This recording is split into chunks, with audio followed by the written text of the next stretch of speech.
All right, Shantala, why is it so important to have a day to recognize this?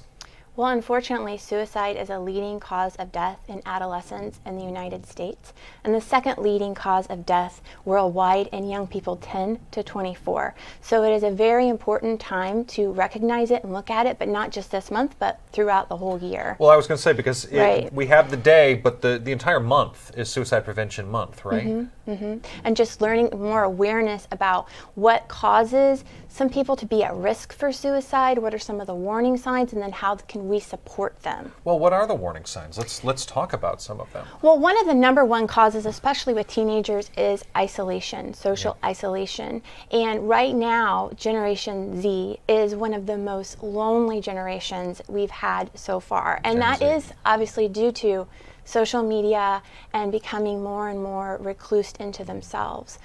So social isolation can lead to a lot of depression and unrealistic expectations of what they think they should be or what they think others are. And as a result of that, children become more and more depressed, alienated, and withdrawn. So some of those signs would be obviously alienation, pulling away from friends, lack of interest in things they used to enjoy, a fascination with death, or something in their drawings or in how they interpret things with their teachers. Do you typically look at a number of signs, like if somebody is just feeling like they just want to be alone?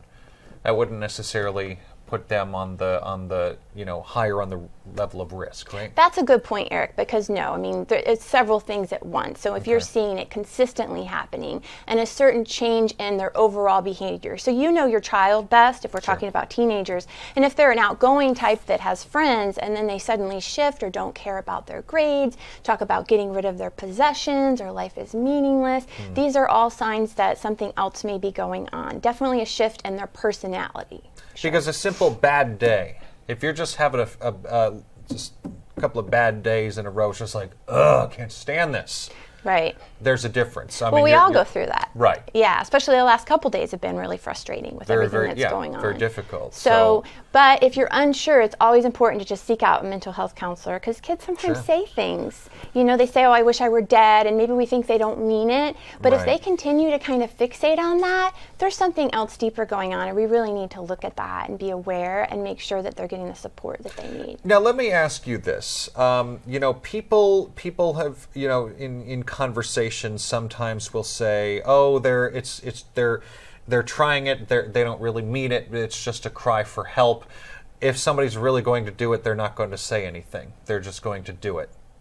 Do you believe that? I think that if someone is talking about it kind of inadvertently, you need to definitely be aware. You never can be too safe. We don't know. We don't really know what a person's intentions are. So it may be a cry for help, but if it's a cry for help, then we need to be there anyway. There's something else going on. Well, I mean, every year suicide is among the top 20 leading causes of death globally. I mean, for people of all ages, that is amazing. Staggeringly upsetting. It's yeah. So how do we decrease those numbers? Well, I think being aware of it and knowing the warning signs and knowing when to talk to our kids and in general to others. Sometimes it's hard to bring these things up, but people often worry, oh, if I ask you, are you having these thoughts or are you depressed? It's There's a stigma to it. Yes, exactly.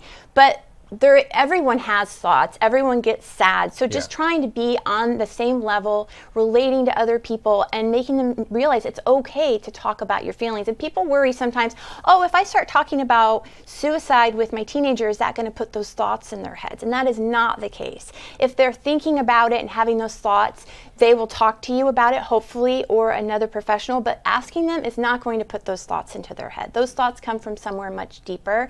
And also we need to look at risk factors such as trauma, like split homes, some sort of depression, anxiety, psychiatric illnesses, anything else that's going on in their life, a recent breakup. Teenagers are very impulsive, so things that may seem small to us can be huge to them, and their brain is not fully developed, so they may act on things that may just be a fleeting thought to an adult they would act on. So, all right, mental health counselor Shantala Boss, thanks for coming in to talk about a difficult topic, but one we can put to light on and hopefully get some help for some people. Thank you so much. Thank you for having me. All right.